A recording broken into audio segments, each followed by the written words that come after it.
கோரிக்கை இதை முறையா பயன்படுத்தணும். காவிரி ஆற்றுல ஒரு 10 இடங்கள்ல தடுப்பணை கட்டணும் அப்படின்னு. அதுக்கு ஏதாவது திட்டங்கள், தொலைநோக்கு திட்டங்கள் ஏதாவது இருக்கா?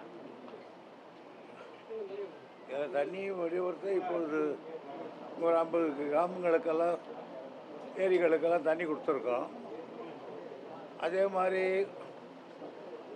அதிகமாக வர்ற தண்ணீரை அமராவதி இது ஈயக்கனால் அந்த இதில் வந்து அத்திக்கடவு அவினாசிக்கு அந்த பகுதியில் தண்ணி கொடுத்துருக்கோம். இதில் தடுப்பணை கட்டுறதுன்றது கலைஞர் காலத்தில் மாயனூரில் ஒன்று கட்டினார், அதோடு நின்று போயிடுது. ஆக மேற்கொண்டு தடுப்பணைகள் கட்டுறதுக்கு கதவணைகள் கட்டிருக்கோம். மோகனூரில் மற்ற இடங்கள் தண்ணீரை பயன்படுத்துறதுக்கு வழி செய்திருக்கிறோம். முதலமைச்சர் வந்து ஏரி குளங்களை நிரப்பலாம் இந்த தண்ணியை வச்சு அப்படின்னு சொல்லியிருக்காரு. அதுக்கான நடவடிக்கை ஏதாவது எடுத்துருக்காங்க? இப்போ ஒன்றும் எடுக்கலை. ஏரி குளங்கள் முழுவதும் இல்லை. முதல்ல இந்த திட்டம் போட்டப்பவே மேச்சேரியை அணைச்சிருக்கணும். திட்டத்தை போட்டு தான் இப்போ மேச்சேரி ஈஸியாக கொடுத்துருக்கலாம். ஆகையினால இப்போ தான் உடனடியாக இப்போ எனக்கு ஏற்பட்ட எண்ணம் உடனடியாக போய் மேச்சேரி இந்த திட்டத்தில் சேர்க்கணும்னு பார்க்குறேன்.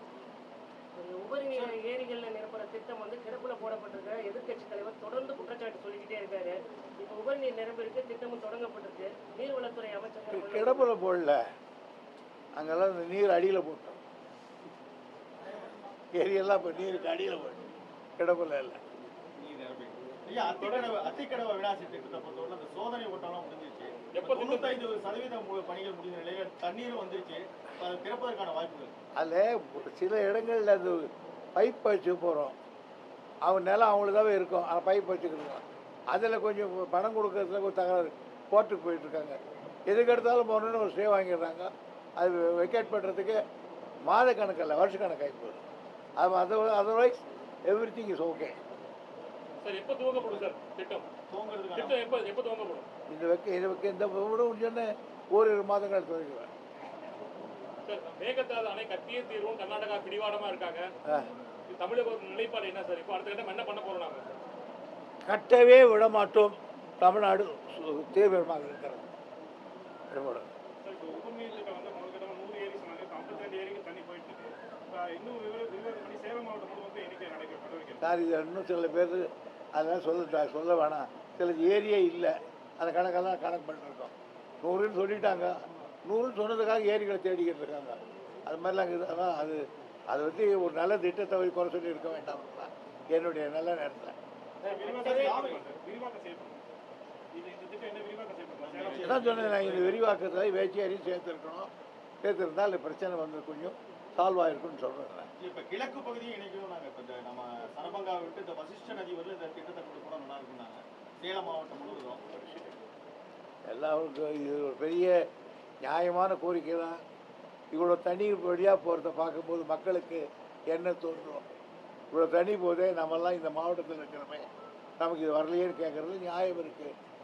ஆகையினால அந்த தருமபுரி மாவட்டத்தில் குடிநீருக்கும் பாசனத்துக்கும் உரிய வகையில் திருப்பணும்னு சட்டமன்றத்தில் கூட உறுப்பினர்கள் கேட்டிருக்காங்க. அதை இந்த ஆண்டு முதலமைச்சர் அது குறித்து ஒரு ஆய்வில் இருக்கிறது. நான் ஃபியூசிபிள் ரிப்போர்ட் கொடுத்தேன்னா அதுக்கப்புறம் டிஸ்கஷன் வரும். மேகதாதுல அணை கட்ட விட மாட்டோம் நீங்க ஸ்ட்ராங்கா சொல்றீங்க. ஆனா உபரி நீரை தேக்கிறதுக்கு எந்த திட்டமும் தமிழகத்தில் இல்லை, அதுக்காக தான் நாங்கள் கட்டுறோம்னு சொல்றோம்னு அவர் முதலமைச்சர் சொல்றாரு. எங்க உபரி நீர் நாங்கள் தீக்கிறோம், நாங்கள் பண்ணிக்கிறோம். நீங்கள் உபரிநீரை தீர்க்கிறத தப்புன்னு சொல்லி கோர்ட்டு போயிருக்கீங்க. அது என்ன உபரிநீரை நான் இப்போ சலபங்காவிலையும் வர்றதுன்னு பண்ணுறேன், அதில் தப்புன்னு கோர்ட்டுக்கு போயிருக்கேன். அது என்ன உபரிநீரை தீர்க்கிறதுக்கு ஒரு சட்டம் இடம் இல்லைன்ற இடம் தான் காமிச்சாக்கா கோர்ட்டுக்கு போயிருக்கேன். இப்போ இந்த இதை பொறுத்தவரை ஒன்றிய அரசுடைய இது எப்படி இருக்குங்க சார் உங்களுக்கு சப்போர்ட்? எதுக்கு ஒன்றிய அரசோட ஒத்துழைப்பு எந்த அளவுக்கு இருக்கு தமிழகத்தில்? எனக்கு ஐயப்பாட்டுக்குரியதாக இருக்கு. ஏன்னு கேட்டீங்கன்னா, இப்போ அவங்க வந்து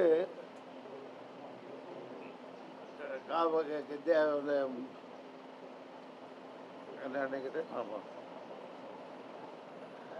மேகதாது மேகதாது கட்டணும்னு அவங்க ஒரு ப்ராஜெக்ட் கொண்டாந்தாங்கன்னா என்ன கண்டிஷன் இருக்குன்னு கேட்டால் கீழே இருக்க ரைப்ரரி எஸ்டேட் அந்த தண்ணி காவிரியினுடைய கடைமடை பகுதியில் இருக்கிற நம்முடைய அப்ரூவல் இருந்தால் தான் அந்த திட்டத்துக்கு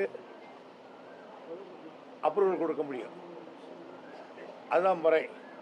ஏற்கனவே ஒரு முறை நம்ம கேட்காம அவங்க ஒரு ஃபீஸிபிள் ரிப்போர்ட் தயார் பண்ணி கொண்டு போனாங்க. கொண்டு போய் அதை சென்ட்ரல் வாட்டர் கமிஷன் ஓகே கூட சொல்லிட்டாங்க. ஆனால் மற்றவங்கெல்லாம் வரலன்னு சொன்னோன்னே அதை எடுத்து போட்டாங்க. நாங்களும் போய் சொன்னோம், அதை கேட்டு போயிட்டாங்க. இப்போ நான் நேற்று முதல் நாள் பார்க்குறேன், இந்த காவேரி வாட்டர் மேனேஜ்மெண்ட் போர்டு இருக்கவங்க நீங்கள் மேகதாது கட்டுறதுக்கு ஒன்றும் நீங்கள் டிபிஆர் ப்ரிப்பேர் பண்ணலான்னு சொல்லியிருக்காங்க. இதுவரை இந்த மாதிரி விவகாரத்துக்கு அவங்க வரமாட்டாங்க. இதை இப்போ டிபிஆர் பண்ணான்னா நேராக சென்ட்ரல் கவர்மெண்ட் தான் போகணும். காவேரி வாட்டர் மேனேஜ்மெண்ட்டுக்கு என்ன வேலைன்னா எனக்கு தண்ணி விடுறோன்னா இல்லையான்னு பார்க்குற வேலை. அங்கே டேம் கட்டுறதுனா ஒன்று கொடுக்கறதுக்கு அந்த அதிகாரம் அவனுக்கு கிடையாது. ஏன்னா சுப்ரீம் கோர்ட்டில் இதுக்கு கிடையாது. நடுவர் மன்றத்திலும் சரி சுப்ரீம் கோர்ட்டிலும் சரி மேகதாது என்ற ஒரு வார்த்தை உச்சரிக்கப்படவில்லை. 2 தீர்ப்பில் இதை பற்றி தெரிவிக்கப்படவில்லை.